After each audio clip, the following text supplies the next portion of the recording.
Imagine being trapped in a medieval city, surrounded by stone walls, while the sound of war echoes in the distance. Food reserves are depleted, fields are ravaged, and hunger begins to devour what remains of the population. You have only one choice: eat what others avoid at all costs or starve to death. And what's left? Rats, cats, creatures considered impure but which, in desperate times, become the only source of sustenance. During the worst moments of the Middle Ages, these survival tactics were the last line of defense against death. But what do these practices reveal about the horrors people faced? What were the limits of human need when the rules of civilization disappeared? How did the instinct for survival force men, women, and children to feed on animals that were previously avoided at all costs? Today you will discover the terrifying survival tactics of the Middle Ages, where the line between life and death was thinner than you imagine. Prepare yourself for a journey that will challenge everything you think about medieval history. Because in the end, when despair takes hold, even the most unimaginable horrors become options for keeping breathing. In the heart of a Europe devastated by war, plague, and famine, what seemed unthinkable became a reality. The fear of starving to death outweighed any aversion to animals, which until then had been seen as vermin or unwanted creatures. The city streets, already overwhelmed by food shortages, became places of extreme need. And it was there, in the shadows of the medieval city, that desperate people hunted rats, cats, and even dogs to avoid the worst possible fate: a slow death from starvation. But the flesh of a rat or a cat, however repulsive, was not the only challenge. Contaminated meat could bring even more terrible diseases. Many didn't know it, but they were on the verge of death, not only because of hunger, but also because of the presence of deadly bacteria in every piece of infected meat. With each bite, it was uncertain whether survival would come at an even higher price, such as bubonic plague or horrific diseases transmitted by decaying animals. But the choice was clear: eat or perish.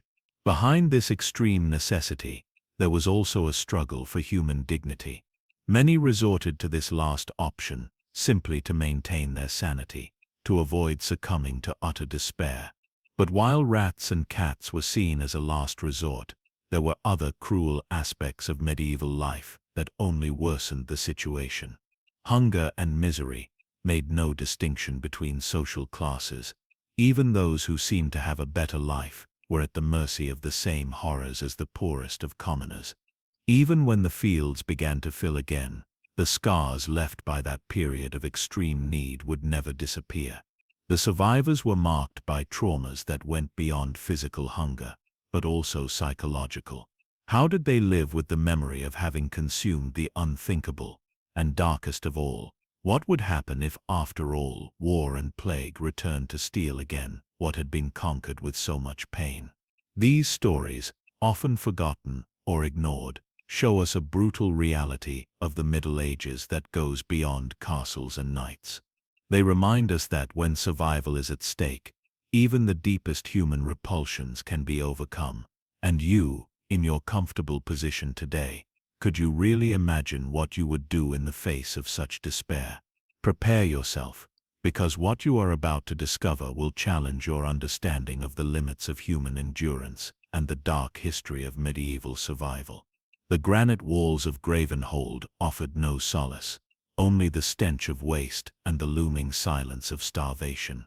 Tobias Farrow, 45, felt the threadbare academic's coat useless against the chill of the winter of 1478.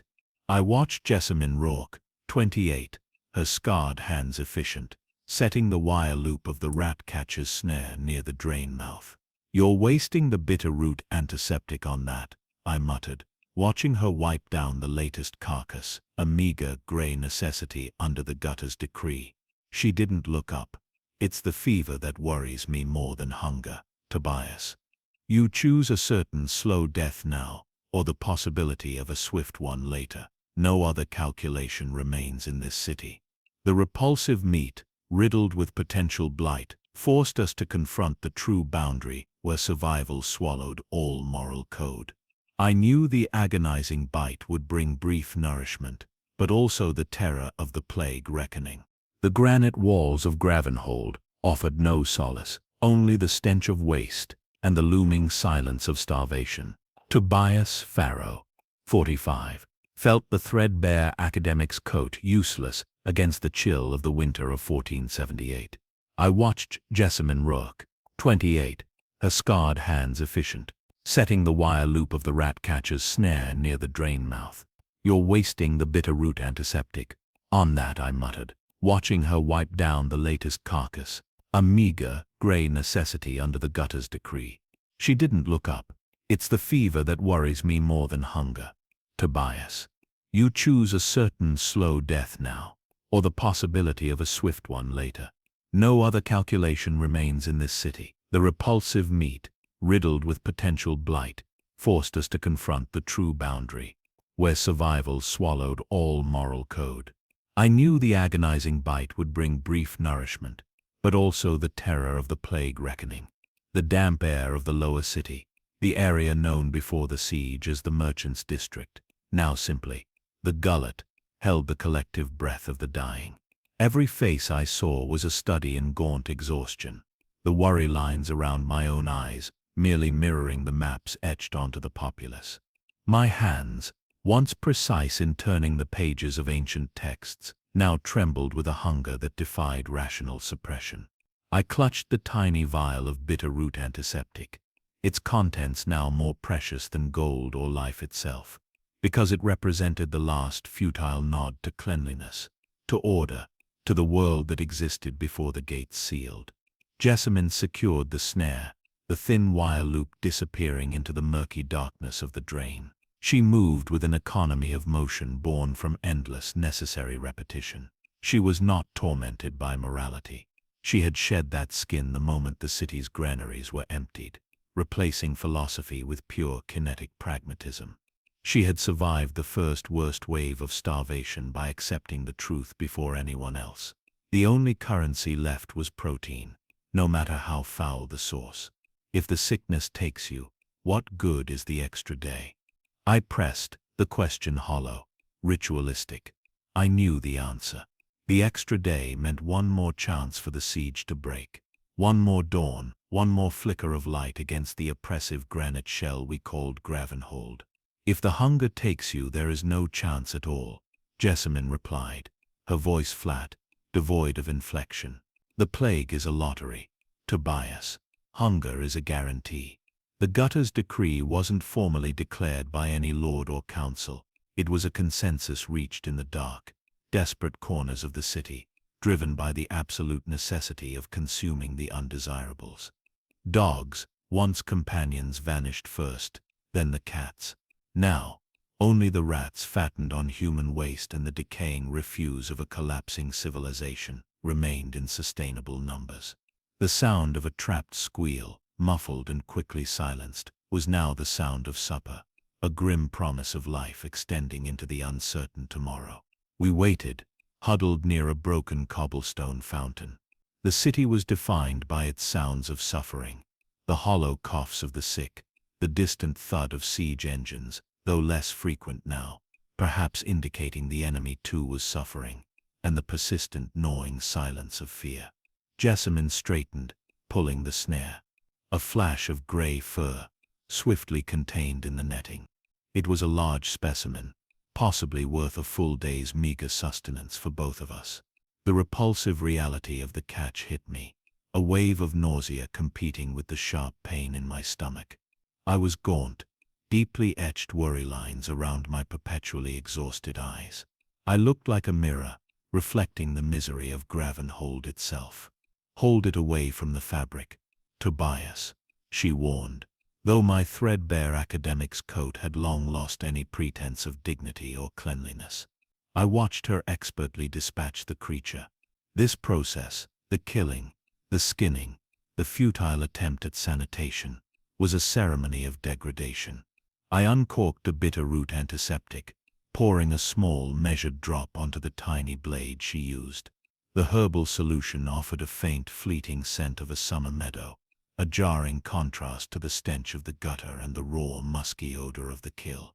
"That's one more drop wasted on a hope," she said, but allowed the ritual. Jessamine knew that while the physical survival was hers to manage, the preservation of my sanity, the faintest tether to the ethical codes I once cherished, rested in these absurd symbolic acts. "It is not hope, Jessamine," I countered, trying to sound authoritative, the scholar calculating risk. "It is probabilistic reduction. We minimize exposure where possible. The parasites carried by these carriers, they are known to thrive in filth. We must delay the inevitable introduction of widespread contagion." She merely grunted, folding the meat carefully into a scrap of waxed cloth. "The contagion is already here, Tobias. Haven't you seen the fever pits? The plague reckoning was already upon us. It hadn't arrived in a dramatic wave like the legends foretold.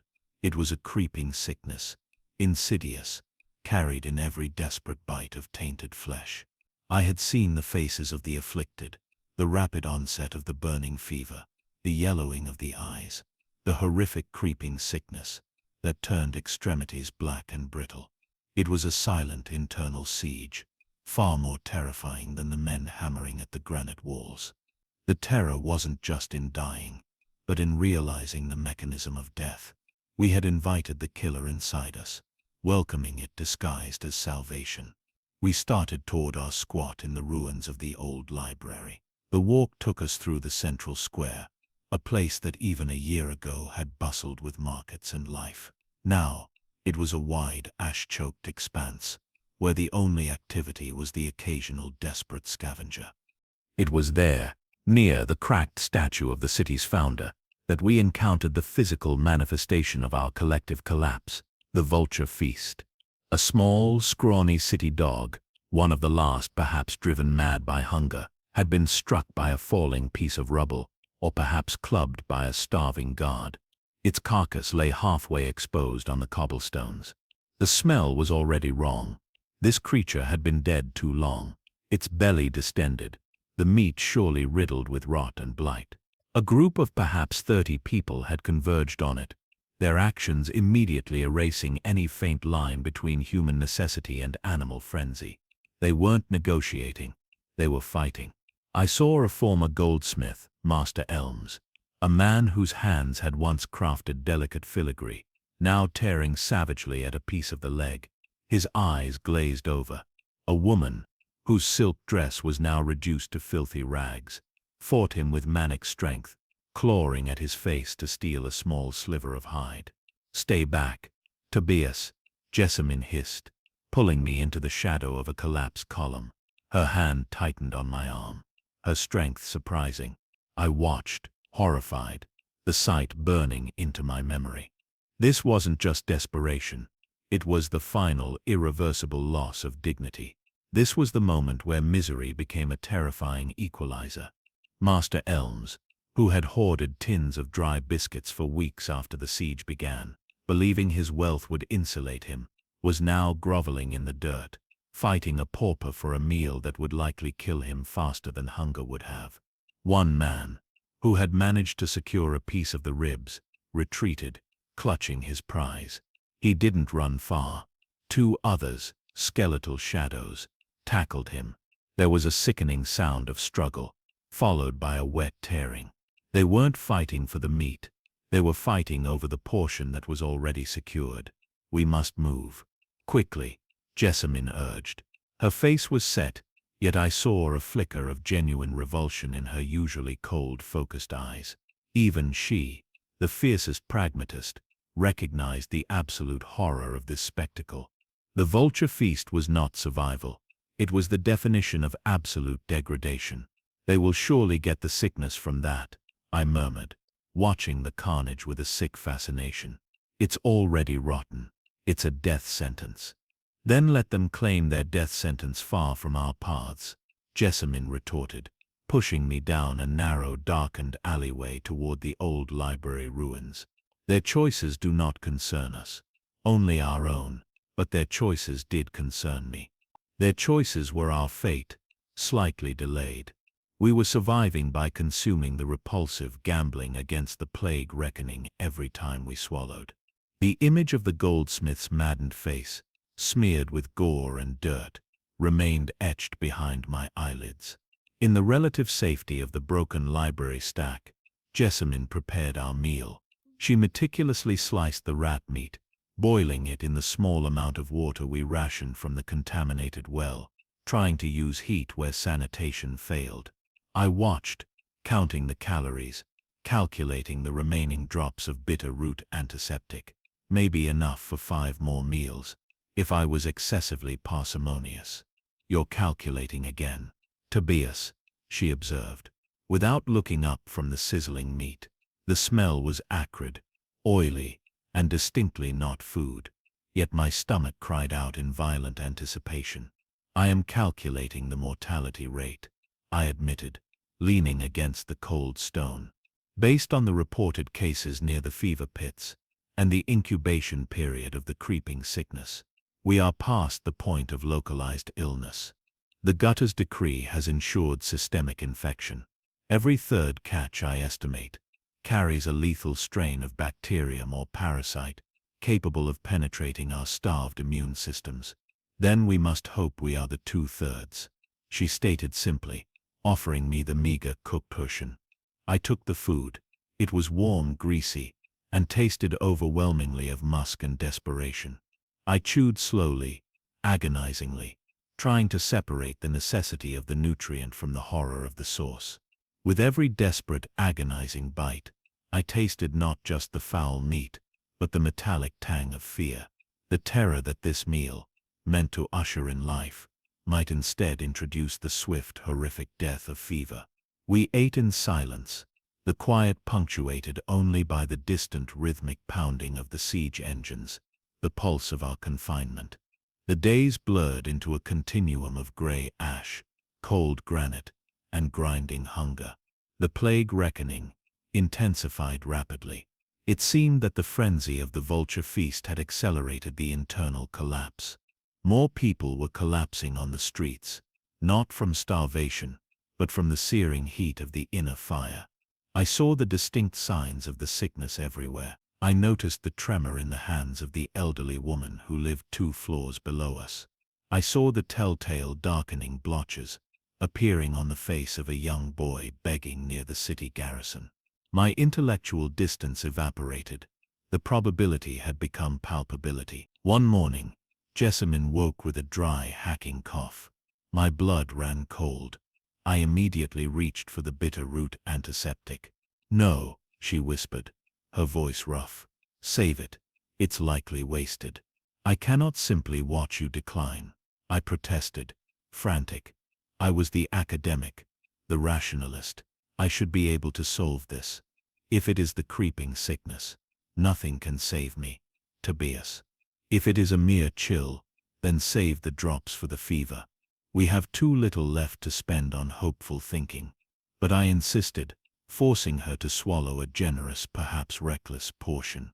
The acrid taste of the distilled herb made her gag, but she held it down. I monitored her with the obsessive detail of a dying doctor. I checked her temperature by the feel of her forehead, counting her shallow breaths. The calculation was now immediate, personal, terrifying. If she succumbed, I would be truly alone, reliant entirely on my own weakened body and morally tormented mind to continue the brutal hunting required by the gutter's decree. Thankfully, after 2 terrifying days of watching the color drain from her face, the cough subsided and the fever broke. It was a reprieve, a statistical anomaly, or perhaps the single instance where the bitter root antiseptic had actually achieved its intended purpose. "You waste too much time watching me," Jessamine said, when she was strong enough to sit up. "We need to catch today. The larder is empty." The near loss of Jessamine shattered my last ethical defenses. The calculated probability of consuming tainted meat seemed irrelevant when faced with the certainty of her death by starvation. Should I fail to provide, survival superseded morality entirely. The revulsion remained, a deep, physical horror, but it was secondary to the primal, terrifying need to continue breathing. We ventured out again. The city was quieter than before. The dead were now so numerous that their disposal lagged behind the rate of collapse, and many bodies simply lay where they fell. A chilling testament to the plague reckoning's efficiency. We caught 2 smaller rats that day. Meager fare, but enough. As we skinned them near the western wall, the unthinkable happened. The persistent rhythmic thunder, the booming of the distant siege engines that had served as the terrifying metronome of our existence for months, stopped. Silence. Not the ordinary quiet silence of the night, but a vast suffocating absence of sound. It was so profound that it felt like the entire world had been vacuum-sealed. I paused, knife mid-air, blood dripping from the carcass onto the granite. Jessamine looked up, her eyes wide, scanning the horizon above the wall. "What is it?" she whispered, the noise of her voice seeming monstrously loud. "They stopped firing." I breathed. "It's been an hour. They haven't paused this long since the winter snows began." 2 more hours passed in agonizing tension. We heard whispers filtering through the upper levels of Gravenhold. The guards were confused, uncertain. Was this a trick? Were they preparing a final massive assault? Or had they, finally, given up? Just before dusk, a horn sounded. Not the harsh blare of alarm, but a sustained, deep, commanding note from the city's highest tower. It was followed by the frantic, hopeful clamor of bells that had been silent for months. "They are gone," Jessamine said, disbelief warring with hope in her voice. The siege had lifted. The following morning, still steeped in a profound disbelief, we joined the shuffling, skeletal crowd, making its way toward the main southern gate, the Gate of the Sun, which had been sealed with immense granite blocks and mortar at the start of the siege. This was the raising of the standards. Engineers, themselves starved and weak, worked for hours, utilizing ancient pulleys and manpower to crack open the defenses. As the first light of the weak winter sun filtered through the widening gap, the air that rushed in was clean, sharp, and free of the city's stench. The surviving citizens stumbled through the gate, blinking in the open light, stepping onto ground that was not the grey granite of Gravenhold. What greeted us was not the lush, verdant farmland of memory. It was the scorch fields. Stretching out to the horizon was nothing but grey ash, dead, blackened roots, and skeletal remains of trees. The besiegers had not merely starved us out. They had ensured that nothing would grow here for a year, perhaps longer. It was the ultimate symbol of the famine and the success of the enemy's scorched earth strategy. Physically, the siege was over, but the horror was only beginning. I looked down at my hands, thin and scarred, stained with the indelible memory of what I had done, what I had consumed. The rat-catcher's snare, now useless, felt like a heavy weight hanging from my belt. The vial of bitter root antiseptic was empty, a ghost of a lost world. We had survived the siege, survived the famine, and survived the plague reckoning. But at what cost? We carried the invisible scars of the unthinkable. How do you live with the indelible memory of having consumed the utterly repulsive, knowing that life itself was the stakes, and the revulsions of a former, civilized existence were merely luxuries we could no longer afford? We walked out onto the scorch fields, the air cold but fresh, surrounded by the remnants of Gravenhold's citizens, all of us gaunt, silent, forever marked by the choice to live. The struggle for human dignity had ended the moment the first rat was consumed. All that remained was the raw, brutal fact of our continued existence. We were survivors, yes, but we were also defined by the darkness we embraced to draw breath for this day. The siege was lifted, but the darkness had settled permanently within the walls of our souls. We faced a new dawn, but we were fundamentally, irrevocably changed, left to confront the chilling history of medieval survival that demanded such degradation. The path ahead was long, fraught with the necessity of rebuilding a world on scorched earth, haunted by the taste of what we had become. If you found this exploration of the limits of human endurance compelling, please consider subscribing and hitting the like button to support more detailed historical fiction narratives. The path ahead was long, fraught with the necessity of rebuilding a world on scorched earth, haunted by the taste of what we had become. The sunlight, filtering through the cracked arch of the Gate of the Sun, felt too bright, too invasive. It didn't illuminate a hopeful future. It merely exposed the depth of our rot. We stood on the edge of the scorch fields, the cold wind whipping the ash around our ankles. The silence was the greatest betrayal. For months the thunder of the siege engines had been the only constant, the rhythmic drumming of impending doom. Now, in the sudden absence of threat, there was only the terrible vacuum where our civilization used to reside. The silence didn't bring peace. It amplified the ringing in my ears, a high, persistent frequency caused, I suspected, by malnutrition, or perhaps by the constant low-grade fever that never quite left any of us. Jessamine stood beside me, small and sharp against the backdrop of the massive dark granite wall of Grevenhold. Her face, still gaunt, was tilted toward the desolate horizon.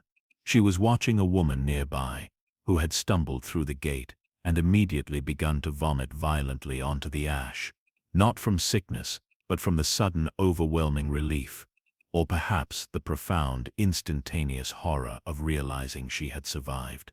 "It's real, then," I heard Jessamine murmur, her voice raspy. I didn't need to ask what she meant. She wasn't questioning the end of the siege.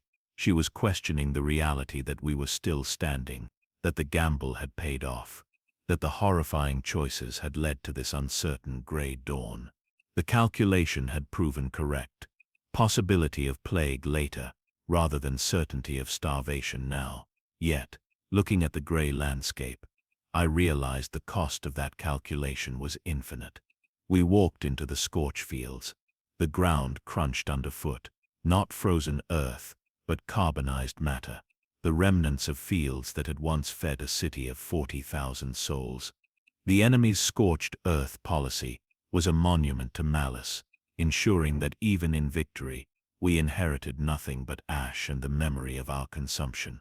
The physical act of survival, the necessary degradation of the gutter's decree, had imprinted itself on my very being. Even now, standing under the open sky, far from the stench of the blocked drains, my stomach twisted not just from hunger, but from memory. The musky, feral odor of rat fat, the gritty texture of improperly cooked internal organs, they were memories sharper than any ancient text I had ever studied. They were the curriculum of true, desperate medieval survival. The psychological distance I had once maintained, the academic studying his own collapse, had evaporated entirely. I was no longer Tobias, the scholar of rhetoric and philosophy. I was a mechanism, designed for the singular purpose of protein acquisition, morally neutered by necessity. I looked at Jessamine. Her scarred hands, which had so efficiently managed the rat-catcher's snare, now seemed out of place, clutching only the tattered remnants of her shawl. "What now, Jessamine?" I asked, the question mundane, impossibly distant from the realities of yesterday. Yesterday, the only question was whether we would secure the next meal or succumb to the inner fire. She didn't answer immediately. Her gaze was fixed on a solitary blackened post, perhaps the relic of a boundary fence. We search. The enemy might have left something behind, dead horses perhaps. Though I doubt it, the brutal pragmatism remained. Even in the aftermath of salvation, the immediate, overriding instinct was still the acquisition of sustenance, regardless of the source. The mental shift required to even contemplate the possibility of planted seeds, of waiting 6 months for a harvest, felt impossibly futuristic. We had lived too long in the shadow of the inevitable, internalizing the idea that the world outside was inherently hostile, its only offerings rot or blight. The plague reckoning was still a silent partner in our survival. As we moved across the ash-covered plains, I saw the undeniable evidence of its lingering presence among the survivors. The gaunt faces, the deep-set exhaustion, those were universal marks of starvation. But the subtle mottling on the skin, the yellowish tint around the eyes, the low, persistent coughs, those were the signatures of the sickness we had invited in with every desperate bite. We had all made the calculation: a swift, horrifying death by fever, or a slow, agonizing death by hunger. Most of us, myself included, had chosen the gamble. And yet, how many who now walked beside us, relieved by the siege's end, carried the incubating poison within their weakened bodies? I remembered the days immediately following Jessamine's bout of illness, when the cough had subsided, but the fever lingered like a cold furnace. The sheer terror of that uncertainty had driven me to reckless scavenging. I had spent one whole day meticulously searching the ruins near the old library for any remaining drops of the bitter-root antiseptic, fearing the next meal would be her last. That antiseptic, once a minor luxury, became the physical symbol of the human struggle for dignity against filth. I had wasted precious drops on 2 catches, a large grey rat and a meager half-frozen starling, not because I truly believed the herbal solution could nullify lethal bacteria, but because the ritual of purification was the only thing preventing my complete descent into madness. It was a faint, futile effort to stave off absolute degradation. The terror wasn't the rat itself. The terror was the knowledge that I had knowingly ingested the biological refuse of a collapsing system. Every time the foul meat passed my lips, I heard the faint, high-pitched scream of the trapped vermin, and the even fainter, high-pitched scream of my own discarded moral compass. One of the worst days, perhaps 3 weeks before the siege broke, was defined by the relentless freezing rain. Grevenhold became a slippery, disease-ridden tomb. The gutters, already clogged, overflowed, spreading filth throughout the lower levels of the gullet. That day we had secured nothing. Our hands were numb, our stomachs screaming. We returned to the library ruins empty. We need the drain behind the old fort. Jessamine had insisted, her eyes fixed and desperate. It always runs warm water, and the catch is reliable. The drain behind the old forge was notorious. It fed directly from the area where the worst of the fever pits were located, the open trenches where the corpses of those who succumbed to the plague reckoning were dumped, too numerous and too contagious for proper burial. Catching anything near that drain was a guaranteed delivery system for the worst of the creeping sickness. No, Jessamine, I had argued, shaking my head violently, the fatigue making my vision swim. That is certain death. The contamination levels. I don't care about contamination levels, Tobias, she snapped, the first genuine flare of temper I had seen in weeks. I care that my teeth hurt, and my stomach is trying to digest itself.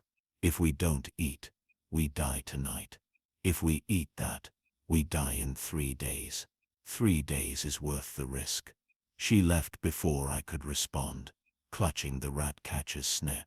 I knew I had to follow her, not to protect her, for she was far more capable than I in the brute mechanics of survival, but because I could not face the final hours of starvation alone. When she returned, nearly an hour later, her clothes were soaked and smeared with black sewage mud. The smell clinging to her was horrific, but the snare was full. Not 1, but 3 large slick rats, unnaturally large and sluggish, likely already ill themselves. She threw them onto the stone floor. They were quickly dispatched, but the contamination was visible. These weren't the relatively cleaner vermin of the higher drains. These were the residents of the sickness itself. I stared at the 3 grey carcasses, and for the first time since the siege began, the sheer revulsion overcame the hunger. I stumbled back, clutching my head. "You won't use the antiseptic on this," she commanded, her voice low and firm, sensing my internal collapse. "Save it for the fever." "I cannot," I choked out. "I cannot consume that, Jessamine. It is a biological weapon. We are choosing our killer." She knelt, her eyes meeting mine, cold and singular. We stopped choosing the moment the gate sealed. Tobias, now we merely react. She skinned and boiled the meat with practiced indifference. The stench was unbearable, even through the boiling process. When she offered me a portion, dark, spongy and oily, I hesitated for a long, terrible minute. My hands trembled, not just from weakness, but from moral panic. This was the true moment of the Gutter's decree's implementation, the absolute erasure of self-respect. She ate hers first, quickly, without ceremony, her expression blank. She finished, wiping her mouth with the back of her hand, and simply waited for me. The hunger won. It always won. The instinct to survive, that primal, raw drive, crushed the delicate construct of ethics, scholarship, and cleanliness. I took the meat. I chewed. I swallowed. The texture was wrong. The taste was foul. But the rush of caloric energy was instantaneous, brutal, and seductive. I survived that meal. We both did. But the memory of that moment, the taste of death disguised as sustenance, became an indelible scar, far worse than the creeping fear of the plague reckoning itself. Now standing on the scorch fields, miles from the old forge drain, that taste was still present. It was a phantom sensation, the constant reminder that my life was now defined by that ultimate act of degradation. The day progressed slowly, punctuated by the faint sounds of shoveling. As survivors began to clear the immediate rubble outside the gate, we found nothing edible. Jessamyn's pragmatism had met the scorched reality of the enemy's thoroughness. We retreated slightly, finding shelter beneath the shallow overhang of a blasted rock formation. We had not eaten since the meager rat portion the day before the siege lifted. The immediate danger of the siege was gone, but the famine remained a lingering internal monster. They will bring aid, I tried to assure myself, my voice weak and failing to convince even me. If the enemy retreated, it means there are forces intact outside Gravenhold. They will have grain, preservation supplies. Jessamyn merely looked at me, her eyes conveying the stark, cynical truth. If they had aid, why did they wait until we were reduced to eating sewage rats? If aid comes, it will be thin and slow. Her words cut through the last vestiges of my academic optimism. I had spent months calculating risk, trying to minimize biological exposure, but Jessamyn had calculated the human equation. Outside aid operated on political expediency, not humanitarian urgency. We were still on our own. The physical act of walking across the scorch fields, searching for anything, a stray root, a preserved piece of leather, was excruciating. My thin academic's coat offered no warmth against the winter wind, and my hands, once used to turning delicate vellum, now felt brittle, the bones pressing against the skin. I was gaunt, deeply etched worry lines around my perpetually exhausted eyes. I watched a cluster of survivors attempt to dig a shallow grave for one of the old city guards, who had succumbed to the creeping sickness just hours after the gate opened.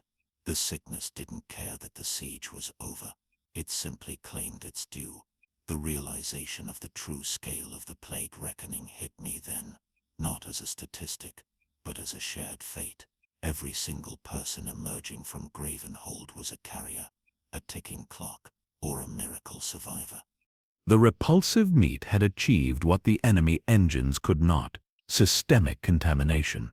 We had defeated the external siege only to find ourselves hostages to an internal one. I pulled out the empty vial of the bitter root antiseptic. The glass was smeared with residual dried sediment. It was a pointless gesture, a final mourning for the moral line I had lost. I uncorked it, tilting it up. Only the faint, almost nostalgic ghost of the herbal scent remained, a painful reminder of a time when cleanliness was possible.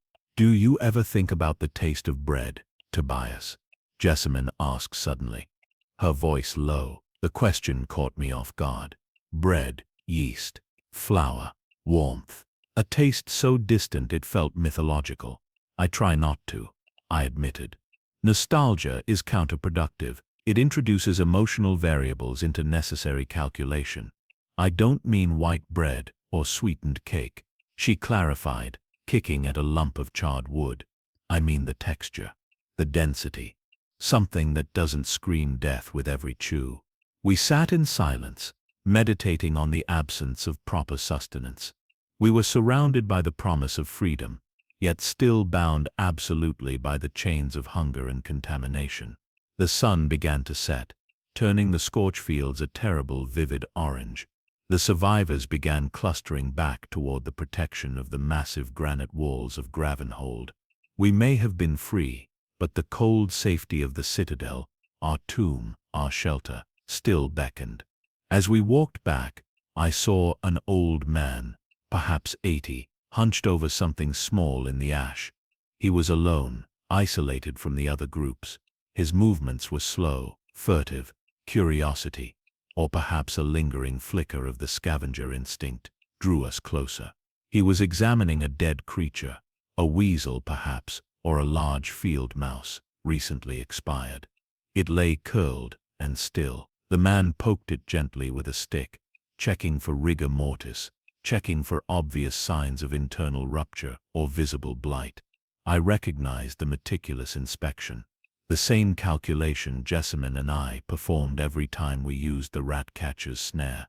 The man's eyes met mine. They were not panicked, nor ashamed. They were simply focused on survival. "It is fresh," he stated, his voice a dry whisper. "I believe it died of the cold." He was offering us a portion, observing the unspoken rules of the gutter's decree, which had transcended formal law. Even though the siege was over, the scarcity meant the moral imperative of sharing scarce protein, no matter how repulsive, remained absolute. I hesitated. Fresh meat, clean kill, less risk. But the instinctual revulsion, which had been suppressed for months, flared violently now that the immediate, blinding pressure of starvation had lessened. "We don't need it," Jessamine interjected quickly, pulling me away before I could reply. "It's too much risk, Tobias. We can last one more night. We are free now. We should not take any more gambles." She was right. The external threat was gone. We could afford the luxury of waiting, of gambling on the promise of eventual aid, rather than gambling on the immediate danger of tainted flesh. But the old man's face, etched with the same exhaustion and gaunt lines as my own, remained a powerful image. He was simply trying to survive, operating on the only code that remained relevant. He wrapped the small carcass carefully in a scrap of leather and shuffled toward the Gate of the Sun. That night, we slept inside the granite walls again, but near the now open gate, breathing the outside air. We huddled in the ruins of a small customs house. The fear of starvation remained, a cold, empty ache in the belly, but it was overshadowed by a new fear, the fear of the future and the fear of our past. I dreamt of the vulture feast. I saw Master Elms, the goldsmith, his face smeared with gore, his manic eyes locked on the putrid dog carcass. The memory was not just horrific, it was humiliating, because I recognized the pure, unfiltered instinct in his action. It was the same instinct that drove me to count every drop of the bitter root antiseptic, the same instinct that drove Jessamine to risk the fever pits.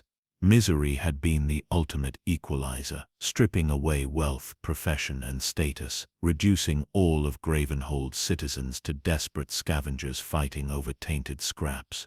The struggle for human dignity had been lost long before the siege ended. It was a faint effort to stave off absolute madness, and it had failed utterly. We had all gone mad, in the quiet way of necessity. The following weeks were defined by this excruciating transition. No immediate aid arrived. Small, scouting parties from the remaining citizenry ventured further into the scorched fields, but the land was truly dead. We lived off the meager, dwindling supplies we had hoarded, the remnants of stale flour, some hard, inedible biscuits. But most critically, we relied on the internal infrastructure of the gutter's decree. The irony was crushing. We were free, but we were still reliant on the very vermin we despised. Jessamine continued her work, using the rat catcher's snare, though her movements lacked the desperate urgency of the siege. We needed protein, not just to survive the day, but to gain the strength necessary to rebuild. The calculation had changed from life versus death, now to strength for the future, versus contamination now. One evening, 3 weeks after the raising of the standards, we sat sharing a meal. It was a rat, caught near the outer cistern, considered relatively clean. I had managed to salvage a few tiny fragments of wood to build a proper low-heat fire, something we hadn't dared risk during the siege, for fear of attracting attention. As I chewed the tough, repulsive meat, I realized something horrifying. The revulsion, while still present, had begun to dull. The absolute physical horror had been replaced by a weary acceptance. My body, my palate, my mind, they had adapted. I was consuming the unthinkable, and the unthinkable was now simply food. I looked across the sputtering fire at Jessamine. She ate methodically, eyes vacant. "It doesn't taste as bad today," I heard myself say, the words catching in my throat. Jessamine paused, swallowing her mouthful slowly. "The hunger dulls the senses, Tobias. Or perhaps we have simply been poisoned by expectation." "No," I insisted, pushing the small plate away. "It's more than that. The moral aversion is fading. The repulsion is no longer absolute. That is the true scarring, Jessamine. We have been changed fundamentally. How do we return to a world where we look at a rat and see blight, when we look at it now and see life?" She leaned forward, her eyes catching the faint firelight. "We don't return, Tobias. We build forward. We remember that moment of consumption. We remember that we crossed a line that can never be uncrossed. That memory is the price of our survival." She spoke with a cold clarity that terrified me. She wasn't morally tormented. She had integrated the necessity into her identity. I struggled fiercely against this truth.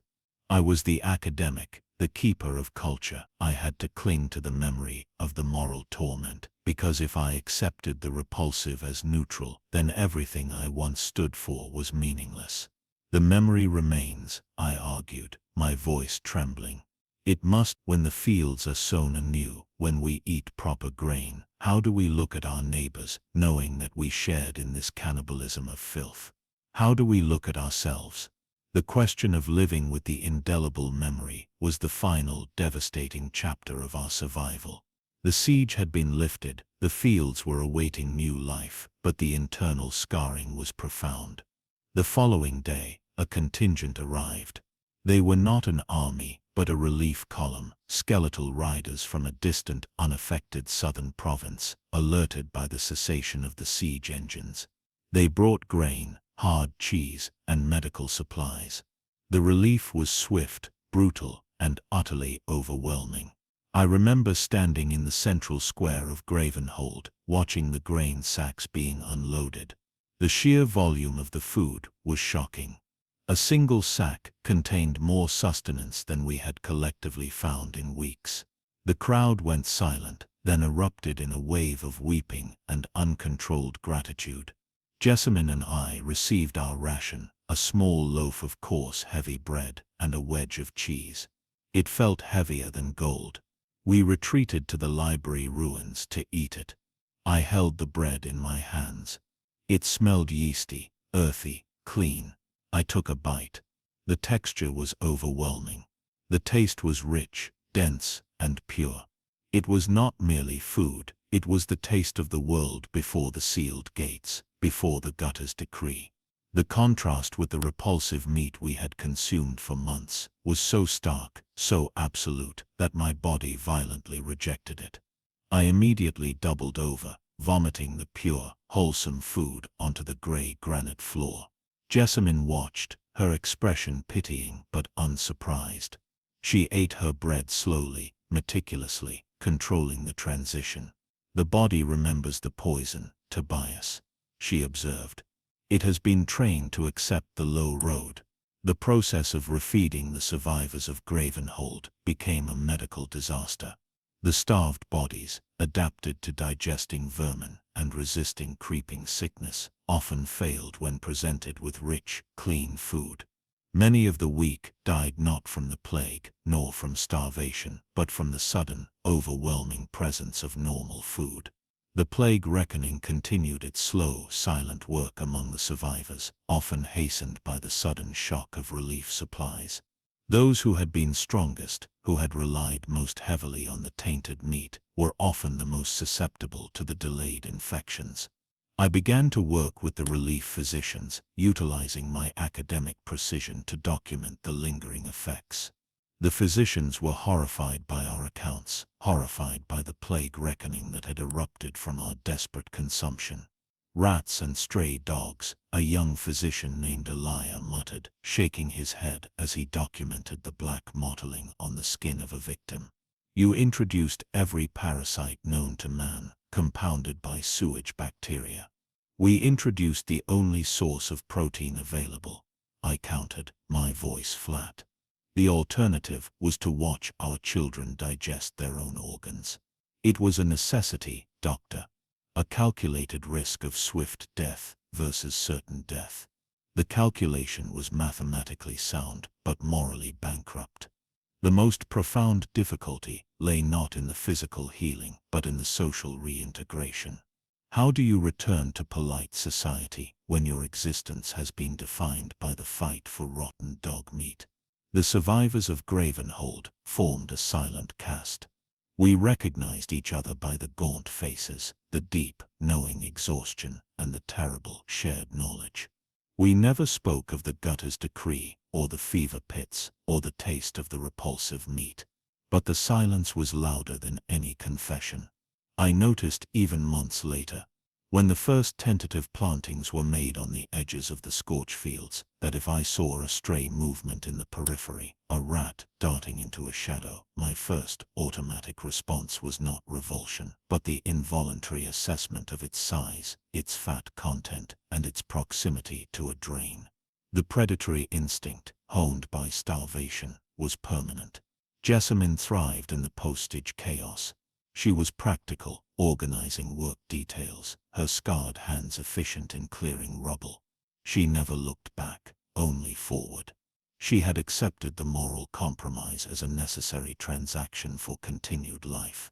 One afternoon, late in the spring of the following year, the fields were finally greening, a faint, fragile hope against the vast gray of the scorch fields. Jessamine and I were standing on the wall, looking out at the young crops. We survived the winter of 1478, she said simply. Yes, I agreed, pulling my threadbare academic's coat tighter around me, even though the air was warmer. We survived the famine, the siege, and the reckoning. And we are left with the scars, she finished. The scars were not physical wounds, but the indelible memory of what we had done. The consumption of the unimaginable. The ultimate boundary of human endurance had been crossed, and in doing so, we proved a terrifying fundamental truth. When life itself is the stakes, even the deepest human revulsions are overcome. I knew that for the rest of my days, even when eating clean, freshly baked bread, I would taste the phantom musk of the gutter, the metallic tang of fear, and the profound, humbling horror of true necessity. We were not merely survivors of a siege, we were witnesses to the absolute degradation of human morality, forced to confront the chilling history of medieval survival. We drew breath, yes, but we were fundamentally, irrevocably changed. Gravenhold stood, rebuilt upon granite, but our souls were still choked with the ash of the scorch fields and the memory of the feast. How do you live with that? You simply do. You carry the darkness within. A constant silent reminder of the monstrous choices made in the name of continued existence. The true history of our survival was not the glory of holding the walls, but the shame of what we ate behind them. This dark chapter forces us to confront a brutal reality, often forgotten, the absolute limits of human endurance. The siege lifted, but the reckoning was internal and eternal.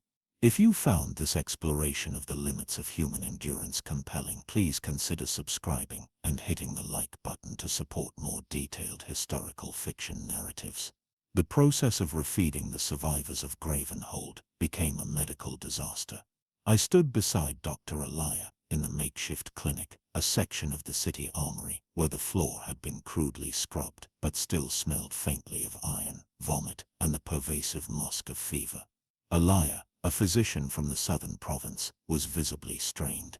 He had seen sickness and starvation before, but never the systemic self-inflicted poisoning that defined our city's survival. The initial flood of relief supplies, rich flour, cured ham, actual preserved apples, had not brought immediate salvation. It brought a wave of fatal dysentery and organ failure.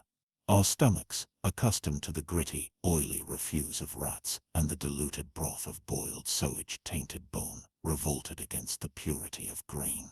It is not just the sudden nutrition, Tobias, Elias said, his voice low, shaking his head over a ledger documenting the latest deaths. The names were of those who had made it through the winter of 1478, only to perish now, 3 weeks into the supposed relief. Their systems are flooded with toxins, parasites, bacteria, things we don't even have names for. The starvation suppressed the worst of the immune response. Now that they have calories, the infections thrive. The plague reckoning was still claiming lives, but now it felt doubly cruel. We had gambled everything on avoiding immediate starvation, inviting a creeping sickness that now felt entitled to its due. They had no choice, I stated, resting my thin hands on the cold stone table. My own body was still struggling. I ate the coarse bread, slowly, chewing each mouthful 30 times, fearing the sudden internal rejection I had experienced days earlier. The thought of that first bite of clean bread, immediately followed by the violence of my body's refusal, was a humiliation. Choice is a concept for historians, Pharaoh, Elia replied, though he used my surname with a strained respect, acknowledging that I, the scholar, was now the chief witness to a horrifying new strain of human endurance.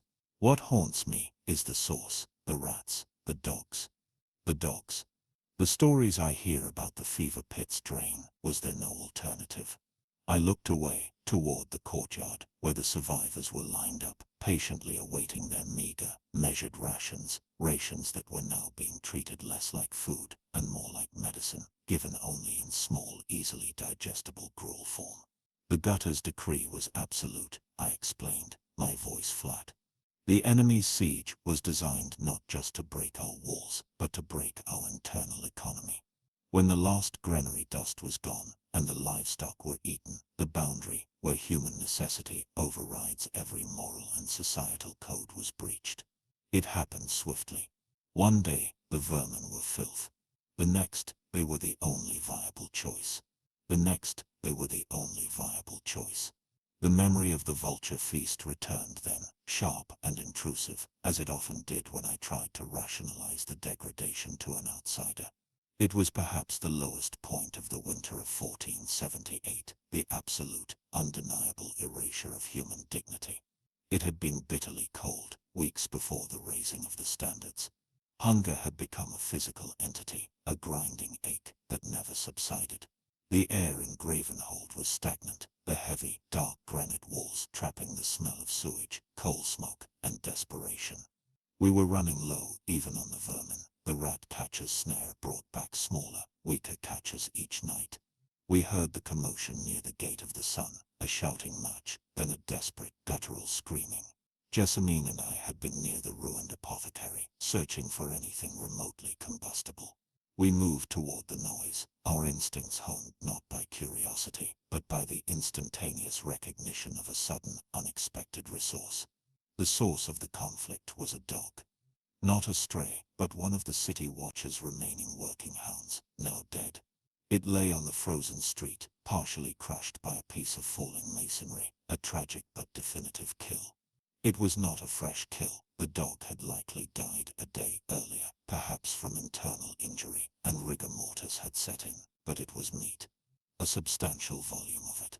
Master Elms, the goldsmith, a man who had once dictated fashion and dealt in refined luxury, was kneeling beside it, fiercely trying to hack a piece away with a blunt kitchen knife.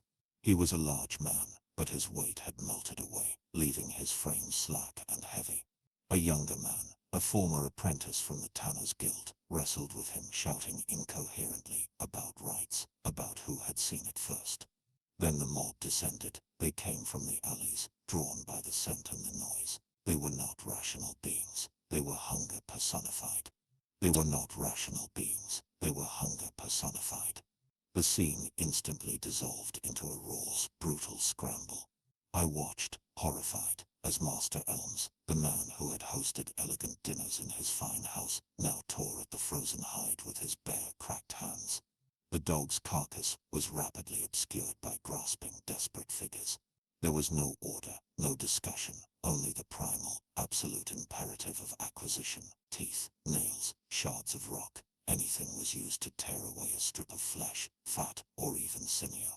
Jessamine watched with that cold, singular focus of hers, assessing the risk versus the reward.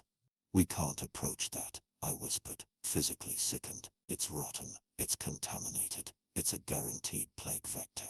"It's protein, Tobias," she responded, her eyes locked on the fray. "And those people are willing to die for it." One man, who managed to secure the dog's severed front leg, retreated immediately, clutching his prize like a child. He tripped on a patch of ice. Instantly, 3 others were upon him, tearing the limb from his grasp. His screams were not of pain, but of profound, existential loss. The consumption was immediate, repulsive, and absolute.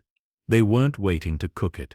They were eating the raw, frozen, putrid meat right there on the street. Master Elms emerged moments later, his face smeared with gore and black grime, a large, dark chunk of flesh clamped between his teeth.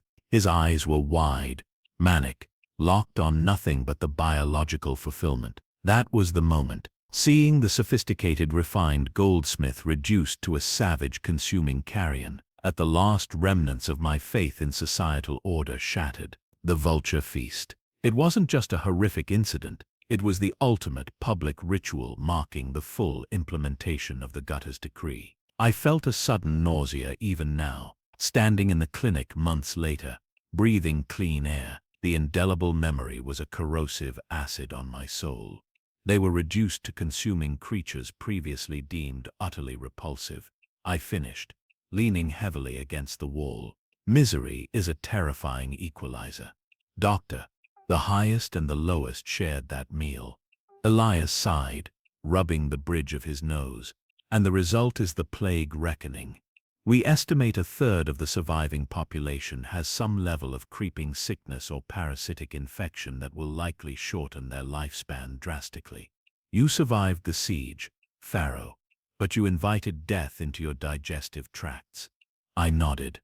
That was the calculation. Certain starvation now, or the possibility of plague later. The transition from famine to rebuilding was torturous.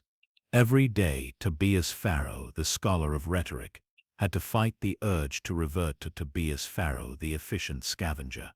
We were tasked with documenting the extent of the damage to Gravenhold's agricultural infrastructure. This required us to spend hours walking.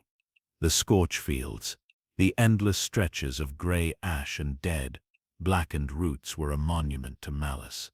One afternoon, Jessamine and I were inspecting the ruins of the western irrigation channel. The weather was warming. The harsh cold of the winter of 1478 was finally retreating, and a weak, tentative sun shone on the desolation. "We need water, and we need to clear the largest debris before the planting season," Jessamine said, pulling a heavy shard of granite from the channel bed. Her physical strength and endurance were incredible. She was built for this harsh, pragmatic world. I watched her, noting the efficient, unthinking movements of her scarred hands. She never looked back. She had internalized the necessity. "Do you ever feel the revulsion anymore, Jessamine?"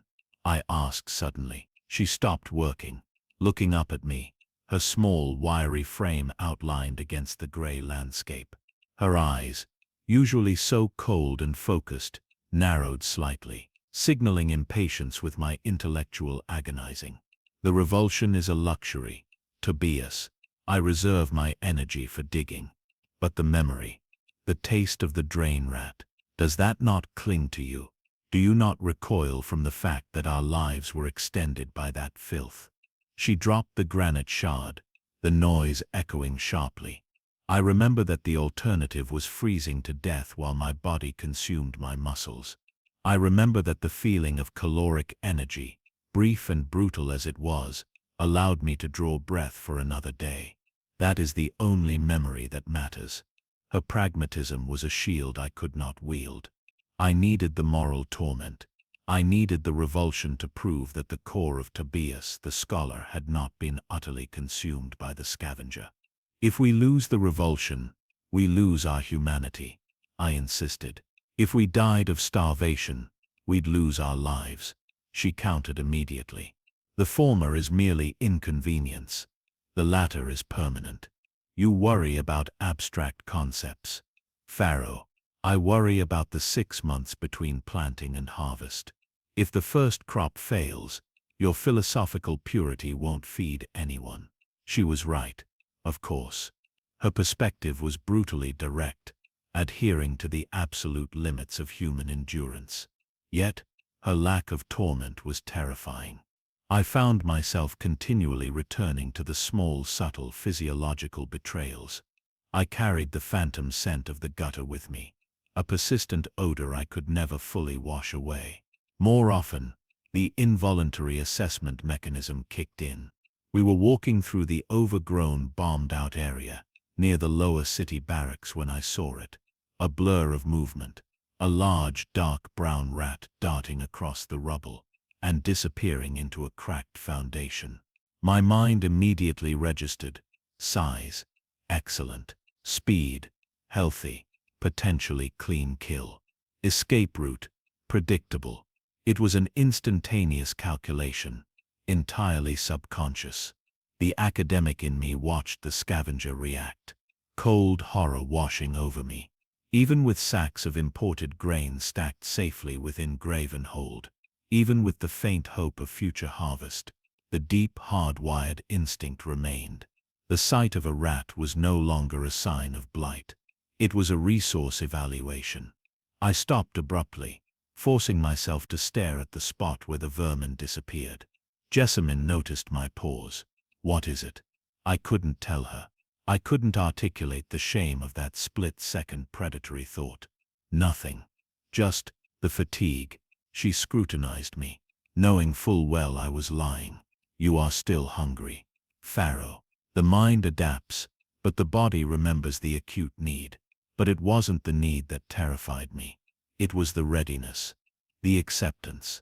The greatest social difficulty during this transition period was the formation of the silent caste. The survivors of Gravenhold, those who had endured the gutter's decree, were distinguishable, not by their physical gauntness, which was slowly receding with proper measured rations, but by the shared, unspoken knowledge of what we had done to survive.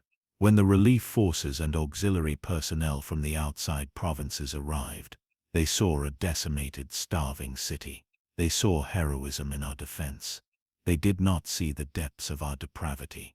We, the survivors, recognized each other instantly. We saw the subtle mottling on the skin, the deep-set exhaustion that wasn't just physical but moral. We knew which of us had shared the dog meat at the vulture feast, who had raided the deepest, most contaminated drains, and who had lost loved ones to the plague reckoning that followed the desperate consumption. We avoided eye contact when food was served. We avoided conversations about the worst of the winter. The silence was our collective confession and our mutual mandatory protection. I often found myself observing the newcomers, their plump cheeks, their relatively clean clothing, their easy, open laughter. Their innocence felt accusatory. They were living in a world where food was normal, where rats were pests, and where sanitation was expected. We lived in the inverse. I was asked by the temporary governing council to write an official account of the siege's end, focusing on the bravery of the defenders. I wrote the document with meticulous care, detailing the strategies, the casualties, and the raising of the standards. But I could not bring myself to include the truth of the gutter's decree. The true history of our survival was hidden. It was too repulsive, too fundamental a challenge to the very definition of civilization. How could I record that the heroic defense of Gravenhold was maintained only by the cannibalism of filth? I spent weeks agonizing over the draft. Jessamine, finding me staring at the blank vellum in the ruined library, asked, "What is holding you back?" "Just write the dates, Pharaoh. They want a history of victory, not a manual on consumption." "It is deceitful," I argued, "to erase the plague reckoning, to erase the necessity of the vermin. It is to sanitize the survival. We owe it to the dead to acknowledge the price. The dead don't need your abstract honor, Tobias. The living need stability. The outside world needs to believe that the granite walls held through noble sacrifice, not through abject horror. You write the lie, and we secure the aid needed for next year's harvest. That is the ultimate calculation now." Her cynical realism was a heavy, cold weight, but I understood the political necessity. We had been morally neutered by famine. Now we had to be historically neutered by expediency.